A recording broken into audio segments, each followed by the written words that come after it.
de voir jusqu'à présent les différences que nous avons évoquées tout à l'heure. Qu'est-ce qui fait une émotion? À partir de quelle différence cette émotion se construit? Voyons maintenant les intensités émotionnelles. Nous avons dans notre langage des termes qui définissent qualitativement les émotions.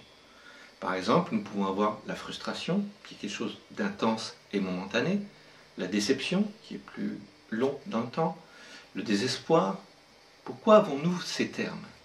Et pourquoi définissons-nous qualitativement ces émotions? Nous allons voir cela dans un schéma dans quelques instants, mais tout d'abord, j'aimerais insister sur cette notion. Nous avons parlé de différence entre un projet futur et sa réalisation. Et cette différence prend un certain temps dans sa réalisation, soit un certain espace. Par exemple, je peux avoir quelque chose à côté de moi, dont l'espace est restreint. Je suis à une file d'attente et j'attends d'être servi. L'espace est court, par contre ça prend 3 heures. Alors l'émotion, bien sûr, va être proportionnelle au temps que cela prend, bien que la distance soit courte. Par contre, je peux avoir quelque chose qui est très très loin et qui peut être satisfait assez rapidement. Donc nous voyons que l'émotion se construit dans cette différence entre le temps et l'espace du projet psychologique et sa réalisation. Plus effectivement le temps va être court, ou l'espace va être court entre le projet de satisfaction et la satisfaction, plus effectivement l'émotion va être intense et rapide. Prenons un exemple. Je souhaite faire quelconque action, désirer quelque chose, je me mets en route, puisque j'ai une différence entre ce que je souhaite et ce que j'ai, je veux réduire cette différence pour avoir une satisfaction, et je me mets en route. Une fois l'action faite, je m'aperçois que ça n'est pas possible dans un temps T d'une journée. J'ai bien sûr la première émotion qui va être une frustration. Mais je sais que demain c'est possible. Donc si demain c'est possible, je vais remettre ça à plus tard. Le lendemain, je reprends mon action pour à nouveau satisfaire mon projet. Cette fois-ci, j'apprends que ce n'est pas possible pendant 10 jours.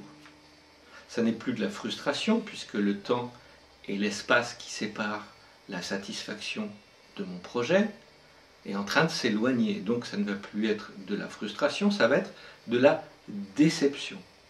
Et là on s'aperçoit qu'on change déjà. Frustration est une émotion momentanée, intense. Déception est déjà un privatif, linguistiquement parlant. Je suis déjà privé de quelque chose, j'envisage d'être privé de quelque chose. Donc j'avais 10 jours de délai, j'ai attendu ces 10 jours avec un peu d'impatience. Je remets 10 jours à plus tard et 10 jours après, je vais à nouveau entrer en action pour satisfaire mon projet. Et j'apprends cette fois-ci que j'ai 2 ans où ça ne sera pas possible. À ce moment-là, ça n'est plus de la frustration, ce n'est plus de l'insatisfaction, ce n'est plus de la déception. Je vais avoir cette fois-ci l'idée qu'il n'y a peut-être plus d'espoir, puisque c'est remis à plus tard encore, et là je vais rentrer dans un état qui va être de désespoir. Je n'espère même plus, ou je commence à ne plus espérer, de pouvoir être satisfait dans mon projet.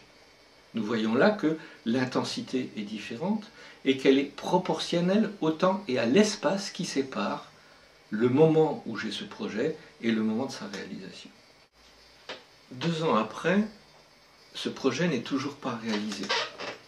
Et j'ai à l'intérieur de moi le souhait, la volonté que ce projet se réalise. Donc j'ai à l'intérieur de moi une pression de ce projet et de la différence entre ce projet qui s'éloigne, qui est peut-être de plus en plus loin, puisqu'il est plus à ma disposition, il n'est plus visible, en tout cas je ne le vois plus dans la réalité concrète, je ne pense plus se réaliser.